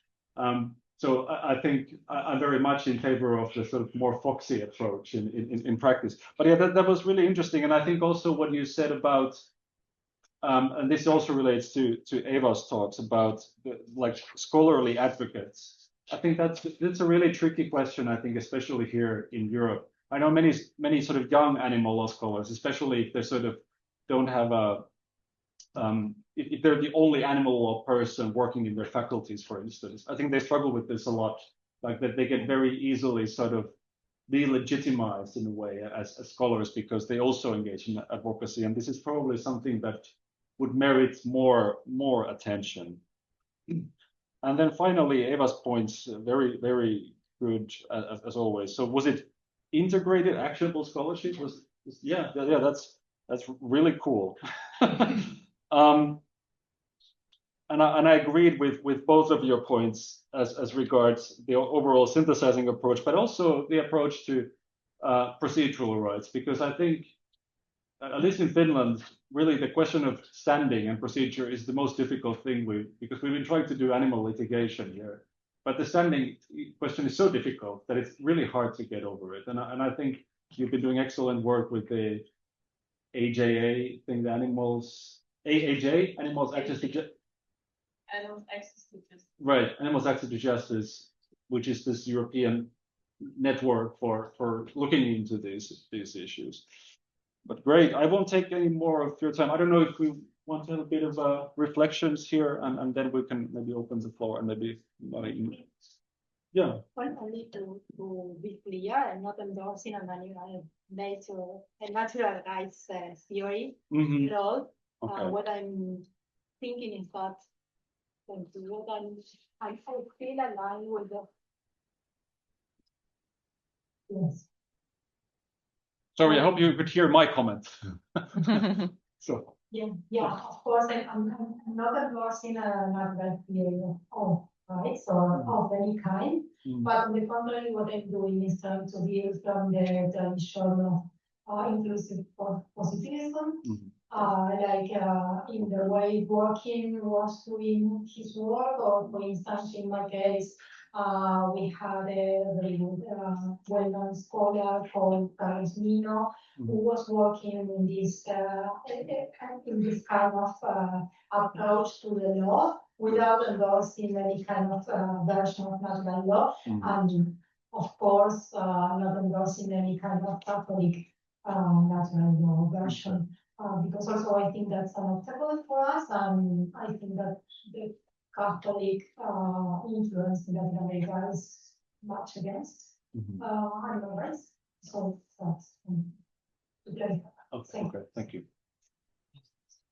Maybe just to mention in terms of the two examples, concrete examples, because I think it's really important in order to move from that descriptive to the utopia. It's really imperative to have a clear understanding and input from various actors in society, and also the interdisciplinary scholarship, because that's one thing that I've also realized in my engagement with the recent engagement with biologists and so forth. I lack that knowledge, and sometimes you do get trapped in a moral fantasy, and I think it's very important to take cognizance of the feedback that you do have. I think that in terms of the first example I just want to mention is the issue of culling, and that because it's a really difficult question and difficult to respond to. I do think that the rights of nature is a potential avenue there to utilize that, and that's also an example of using indigenous scholarship or indigenous knowledge in order to broaden our perspectives. I think that is really important, sort of a really important aspect to move from that defense or that doctrinal towards utopia, but not just getting stuck in utopia, but really using the influence and input from scholarship and other actors and so forth. And the second thing, you're absolutely right in terms of the jurisdictional issues, because I think that is so for instance in the CMS, Conservation Migratory Species, that convention is a really good example where permanent sovereignty is frequently used as a defense, not only in relation to inaction in terms of conservation, but also welfare. And you do have indirect references to welfare in the CMS. CMS COP, just for instance, I'm currently, well, I should not say that, I'm currently working on animal culture. And because the CMS COP 13 actually specifically referenced the influence of the recognition of animal culture. And that's really interesting. So what we can do is we can actually utilize and distill from the broad range of voices and scholarship and build that bridge. Because I do think, and I'll talk about myself, sometimes I'm just stuck in utopia. and sometimes you do need to look back and walk back over that bridge in order to get a clear understanding of what the issues are. So it's also about understanding what the issues. Yeah, no, I think it's really good to think of, like, is there a stigma around being more of an advocate? Because you're like, oh, people are going to call me an activist. And so then negotiating that relationship with the advocacy groups can sometimes be a little bit tricky. But in Canada, like with animal justice, I feel like it's the group that probably we've done a lot of work with, and that's been very productive. We can send students there for fellowships and things like that. So I don't know, maybe there's less stigma around it, but I do think that creates an opportunity in a space for more senior scholars to just kind of like show, oh, this is good, this is okay, this is normal. And for the animal law programs, similarly, they have a status at the school, and that also normalizes. And then events like this event and prestigious lecture and so on and so forth. So I think it's all kind of rowing in the right direction. But certainly it can be a little bit sticky. But I do think it's good for us all to kind of be thinking about it, like what could we do in our kitchens, as it were. Yeah, also to pick up a bit on the relationship again between the activist and the scholar. I think that it remains a very regional question, because I think in European context, it's not necessarily the answer to be more collectivist, because it's so ingrained in the legal culture, but also I think it also has a good side, and that is that work that is produced by animal law scholars is read in a broader sense, because sometimes it is a risk that collectivism is mainly preaching to the choir, and you reach mainly people that are already on the same page, whereas this approach of trying to produce work that is also in a broader context regarded as a serious discussion can also reach people who have never before read about animals and the law. So I think that's also an advantage, and that is something that should also remain, I think, as part of the continental. Yeah, well, thank you so much for an excellent lecture and equally fascinating responses. We are now moving to the questions from the audience. So if you have a question, feel free to raise your hand. We'll be circulating microphones, and also for you, well, you cannot see me. For you online, you can type your questions in the chat. So if anyone has a question, you can also already ask them. If you don't, I have many, so please don't be shy. Yeah, please. Professor Peters. Thank you for a very inspiring lecture and possible comments. So I'm more an international legal scholar, so I know the feeling of Utopia very well, also from my ordinary discipline. And I would like to make two remarks. First, on the theory of change question, and then on the issue of scholar activism. So for change, I think that animal law can still learn a lot from looking from a more sociological perspective, and you also mentioned political science, to other social causes. How have they evolved? For example, the quest to abolish war, the prohibition of war, that was completely utopian in 19th century. It was part of state sovereignty, and now we have Nuenchad. I know we have important relapses now, so it's not linear or progressive, but still there has been some legal change also, that at least the states who break the law, they look for an apology. So all the other issues that have been studied a lot, abolishment of slavery, abolishment of child labor, rights for discriminated and marginalized groups. And looking at that, for me, the main conclusion I have been drawing is that it's all about the economy. When there are no strong vested economic interests against it. For example, LGBTQ rights doesn't really hurt anybody. On the contrary, this is to upgrade same-sex couples and to give them more social recognition means to tap into a very strong consumer power group. So this is actually good for the economy. And therefore, this was such a rapid movement. And for animals, it's all the contrary. They're extremely strong vested interests against them. And the second point on scholarship and activism, that's, I think, it helps maybe to think for your own work, to think about what is actually the difference. What is the difference? Is there a difference? And what is it between you working as a scholar and you working as an activist? And for me personally, I think that there are two main differences. The first is that supposedly, as a scholar, you need a critical distance to the object of study, and you're supposed to be like neutral in a way and not too passionate about it. So if you're too passionate, then you will become blind and no longer able to do the investigations in an open-ended way. And I think the point of scholarship is, of course, to generate knowledge, so you don't know what's the outcome. Whereas an activist, you have a political goal and you clearly want one outcome. I think this is very simplified and very, in a way, ideal typical. And but I think it helps if you reflect about that yourself, in order to avoid falling into a trap of discarding arguments or neglecting arguments or not doing serious bibliographical work and so on, because you have kind of the desire to reach a certain outcome. And if you hold back and be more self-reflective about it, then I think the work becomes deeper, then you will be taken more serious than what has been said.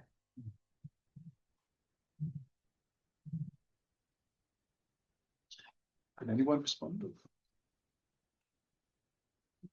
Is there any other? Yeah. Okay. So let's start using the microphone as well. I guess anyone who can respond. Thank you so much for this.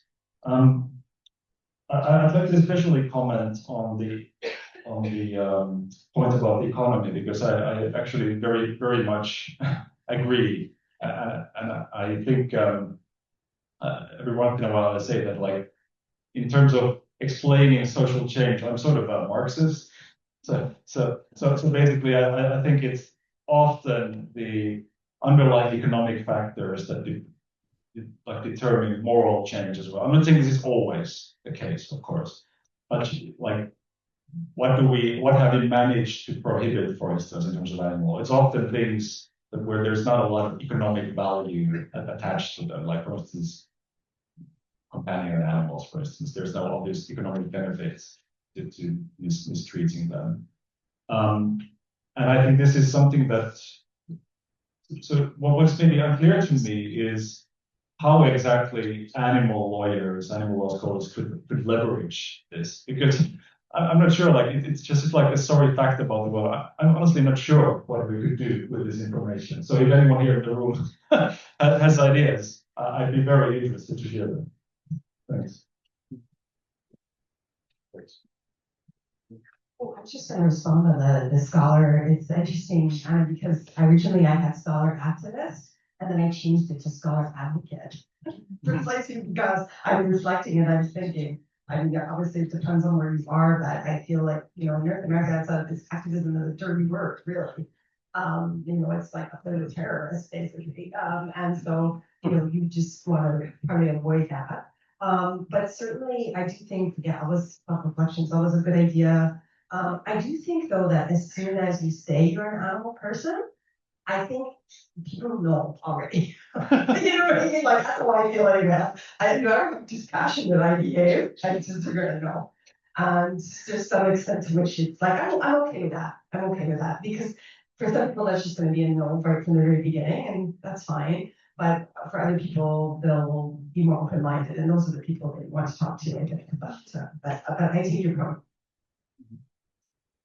But maybe just very brief in terms of the economy. It's economy stupid. I mean, that's exactly what it is. And so that's what we face. Or even the two examples that I've used, spear economics, to be quite honest. The apologies are looking up from the economic perspective, essentially. Sometimes they are sugar-coated, pressed up, but it's about economics. And so the question is essentially whether we do not require a restructuring of economic systems, but first of all, a change in values. And I think that is what we require. This sounds absolutely like, I've lost my mind. This is an absolute moral fantasy. But it's quite interesting to see sort of just to first of all say that we've had the same responses in terms of animal rights, animal welfare, and all those issues, very similar sort of responses. It's just pure madness. But you can already see sort of the contours and the sort of the glimmers of hope in terms of economics also changing. The fact that we notice that the current consumerist approach that we are utilizing is essentially destroying us. And so just recently, I think, was it this week, I'm trying to think what day it is, Monday last week, it was a global justice report, which was released. And it's just pure sort of utopian, idealistic, but it's quite interesting to see that you have a group of academics who actually publish this, cognizant being taken about the publication and the content. So you can see there is movement. And to change that, so you essentially have a convergence between different values, changing the economy, and that could actually serve as a sort of a paradigm or facilitate certain other structural changes. So we need to go back to these things. It's also in terms of ecology and environment, the exact same thing. So I think that's what we need to change. And you can see that So just and to go back to your reference to Postinelli once again, this is sort of utopia. But I do think there's a possibility to slowly sort of start sort of working on unearthing the opportunities to move towards the utopia. Although I don't think we have that much time, but that's not a matter. The second thing is in terms of impact. I found that quite interesting because what I see in the UK in terms of the sector is a convergence between impacts. Sort of scholarship should create impact. You have to justify your scholarship in terms of impact, and that's why we have research excellence framework. So you can see the opportunities already created. You are mandated, directed to create sort of impactful scholarship, and that provides an opportunity, I think, to use advocacy, but making sure that you're not regulated, directed by both professionals, but you're more neutral in your perspectives. But the facilities, the facilities that they drop actually exist already in order to do that. So those are just the two roles. Thank you. Yeah, we have the questions.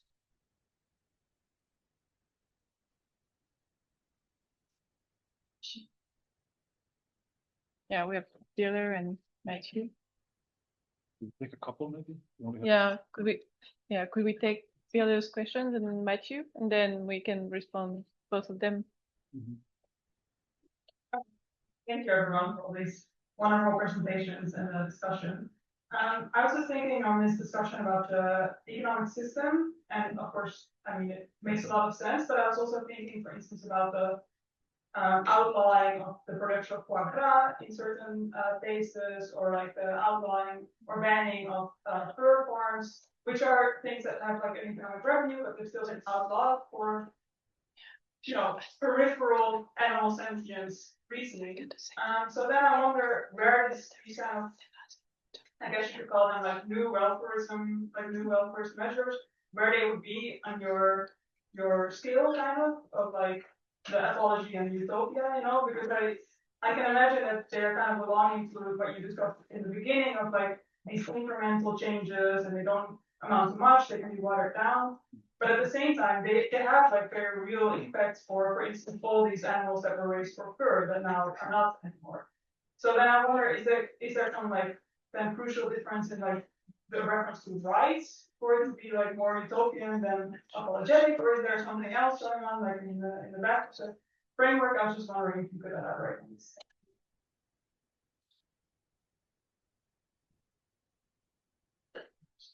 Yeah, and we can take also Matthew's questions so that we can answer both of them. Thank you, Marcia. So utopia is not something that's already given. We have to figure out what the content of the utopia is. So I'm a little curious about the inspiration for the content of the utopia, right? And if we're thinking about utopia, we probably don't want one come up with by lawyers. Maybe we do, but there might be artists or science fiction authors or other places that we might look for thinking about the content of utopia. So I'm just curious if that's something you have discussion about. Thank you. Thanks. I'm not sure if there is what you mean in particular, but I guess very, very good questions both. I think as regards this question, nice to see you, by the way, was regarding like that we managed to ban some specific types of animal exploitation within the sort of welfarist framework. And I think that's one reason why I'm not as skeptical about sort of so-called new welfarism, whatever you want to call it, protectionism, as for instance, Francione is. So there seems to be occasional attempts or successful attempts of banning some types of exploitation. I'm not sure about the exact reasons for that, but clearly these cases, like, I don't think they have managed to persuade the general public that there's anything wrong with animal exploitation in general. Like, it seems that people respond to very specific cases. Like, it's also the same with pets, right? With companion animals. But it's sort of obvious to many people that we cannot use them for food, for instance. But at the same time, they're perfectly willing to allow for that in some other animals. And I'm sure there's a lot of interesting social psychology research that could be done about that. I don't have a better answer. As regards to Matthew's question, Yeah, so I put the question of utopia here in terms of normative scholarship, and I guess like normative scholarship is in the business of trying to understand what the utopia is, and there's I talked about political philosophers, moral philosophers, and so on. But of course, like those discussions can also be very stale and sort of focused on whatever sort of has evoked the imaginations of analytic philosophers in the past 5 years. And I agree that definitely we should be open-minded about looking into other avenues as well for trying to figure out what the utopia should be. And if there is something that we in general can commit to, at least on a general level. Feel free to have something, but we also need to get more questions. So we also have one question from the chat. Reading. Yeah, I can read it in the mic. Also have one question from the chat. Realistically, would it be possible to set across the board standard animal laws while people are still eating meat, or at a minimal can you see strong animal welfare laws actually being implemented and upheld on a reasonably global scale at some point? Who wants to take this one?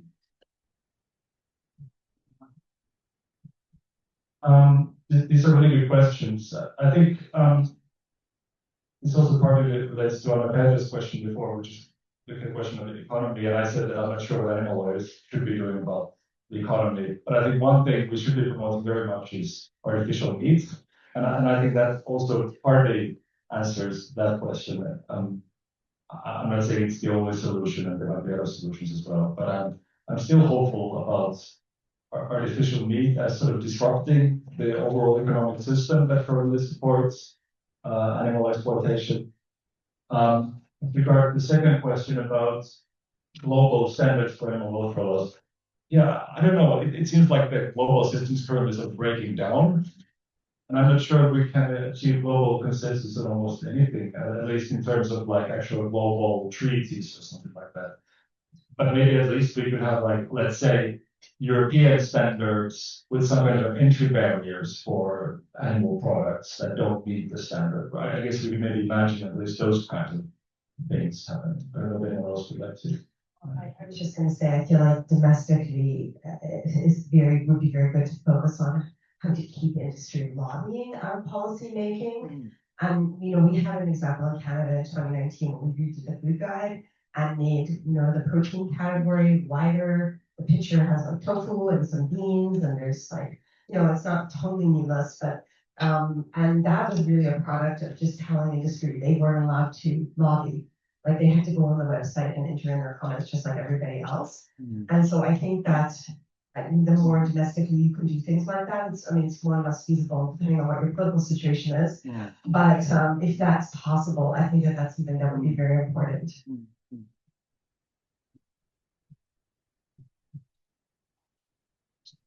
So we can probably take one last question.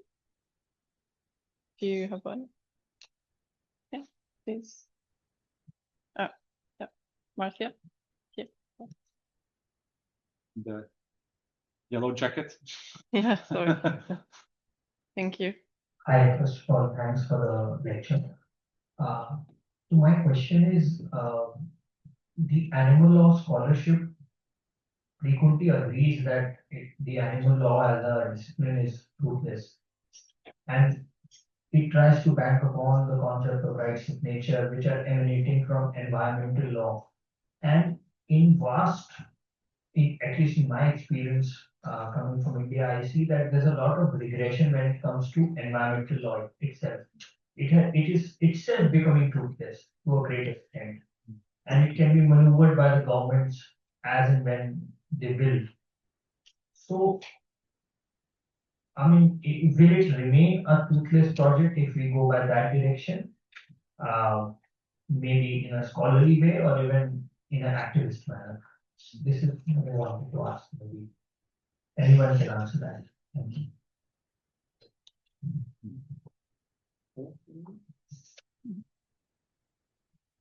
It's a very difficult question. And I guess how you see environmental law depends also where you're coming from, of course.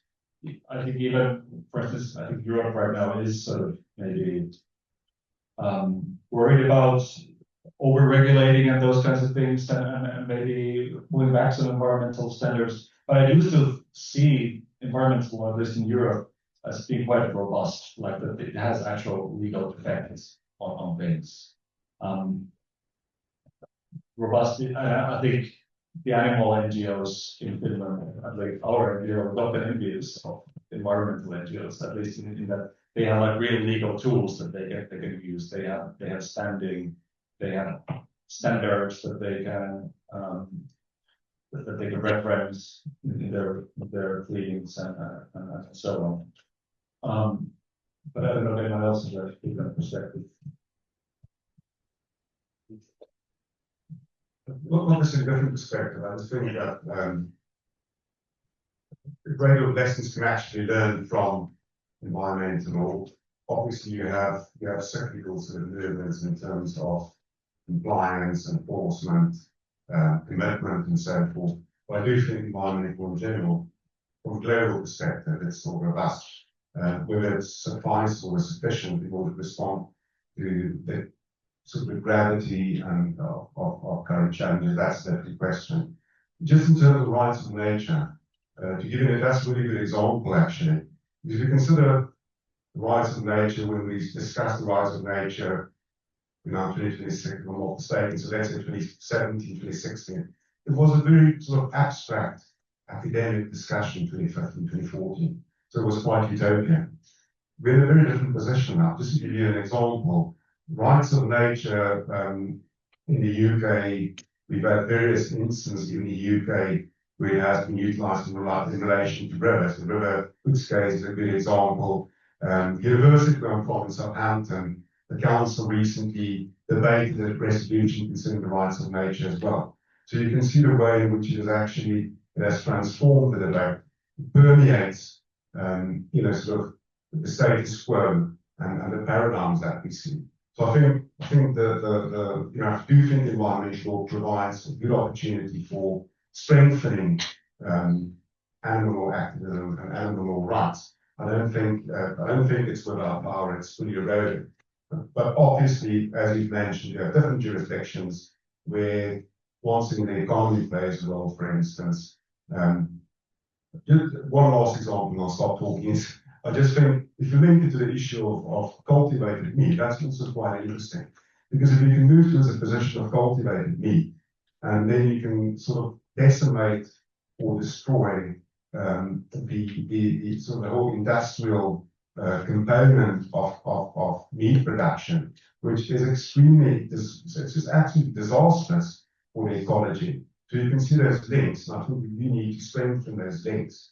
It is taking place. The rights of nature currently, there's an ILA committee working, International Law Association committee of the rights of nature. And that's just another example of these things becoming mainstream. It has been utopian, it's now mainstream. So I think there is sort of, not hope, sorry, because I don't believe in hope, but I think there is a form of realism that we can utilize in order to pursue these opportunities. Thank you.